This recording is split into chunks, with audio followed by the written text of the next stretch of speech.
2009 é o ano oficial da França no Brasil e o Museu da Língua Portuguesa também participa dessa comemoração, abrindo suas portas para a língua francesa, as suas palavras e os seus sons. E como nosso objetivo aqui no programa é conhecer a França, nada melhor do que começar pelas palavras. Afinal, as palavras dizem muito sobre um povo e um país.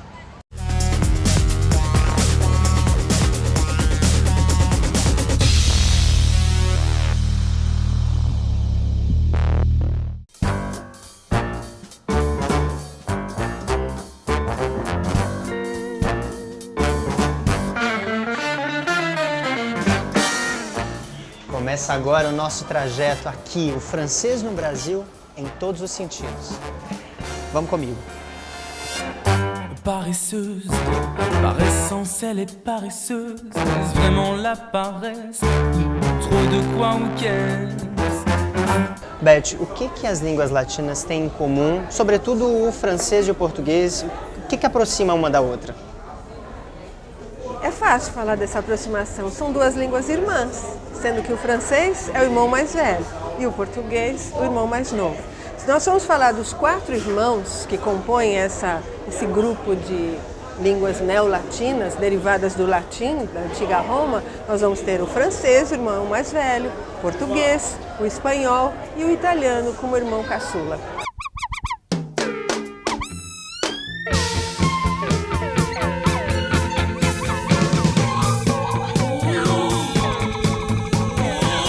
A relação entre o Brasil e a França é uma relação histórica, né? Sim, uma relação de muita influência, bastante influência.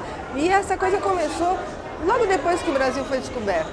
1500, o ano do descobrimento, por volta de 1505 a gente já pode falar nos primeiros contatos comerciais entre França e Brasil. Não sei se você se lembra quando estudou da madeira pau-brasil, da qual se extraía uma tinta vermelha. Isso chamou muita atenção dos franceses que para cá vieram também. A Revolução Estudantil de 68 na França inspirou muitos artistas brasileiros que na época lidavam com a ditadura aqui no Brasil, como por exemplo Caetano Veloso. Se inspirou nessa revolução para escrever a letra É Proibido Proibir.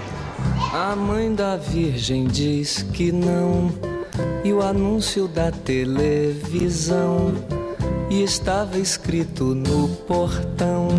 Olha a cobra! Festa junina, uma festa tão brasileira. Você tem noção que a origem da palavra quadrilha é da língua francesa do século XIX? E olha, muitos dos passos que a gente dança na festa junina também são balancê, por exemplo, travessê. A quadrilha era dançada por um grupo dividido em pares na França no século XIX. Assim como o português de Portugal não é igual ao nosso português, o francês do Senegal, da Bélgica, da Suíça, do Canadá e da França também divergem no acento.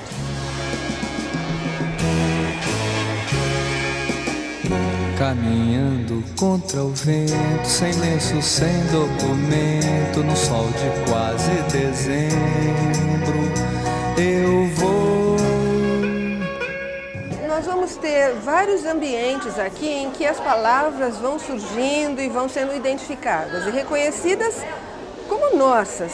Até algumas pessoas se espantam de saber, porque são palavras que estão tão incorporadas na nossa maneira de ser brasileira, que estranhamos, por exemplo, como é que uma palavra como jeans tenha sido trazida para cá via França.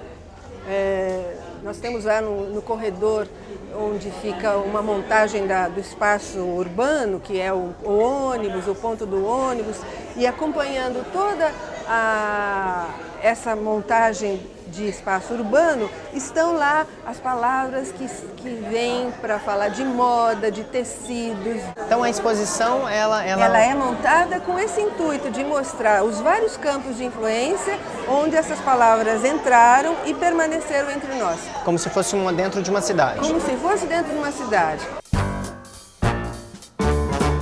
Muita coisa que a gente pede no restaurante tem origem na língua francesa. Olha aqui o garçom, por exemplo. E se você abrir o cardápio, o que vai ter de palavra? Menu, por exemplo, à la carte, buffet, filé mignon, baguette, champignon, croissant, brioche. Isso sem falar nas sobremesas, né? Pavê, mousse, nas bebidas, champanhe, conhaque.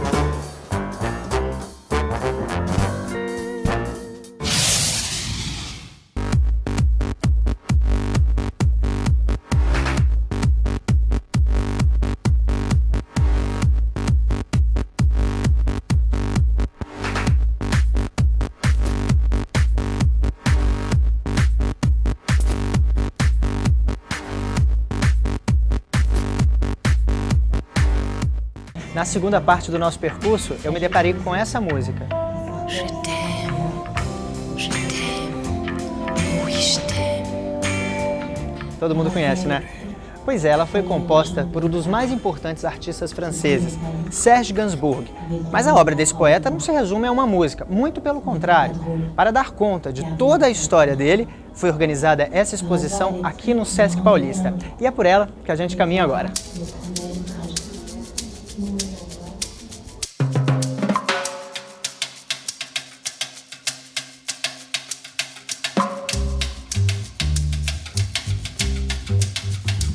J'aime ta couleur café. Alexandre, como que essa exposição aqui no Sesc Paulista procurou retratar a obra do Serge?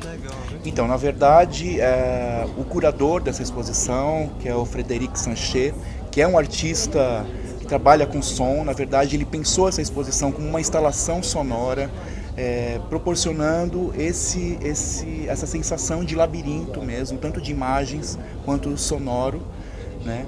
E tentando retratar mesmo com base na casa do Serge Gainsbourg. Né? Ele tinha na casa dele um templo de reunião de muitas pessoas, personalidades da cultura, artistas, e nessa casa ele exibia muitas referências, né? Referências de arte, de música, literatura.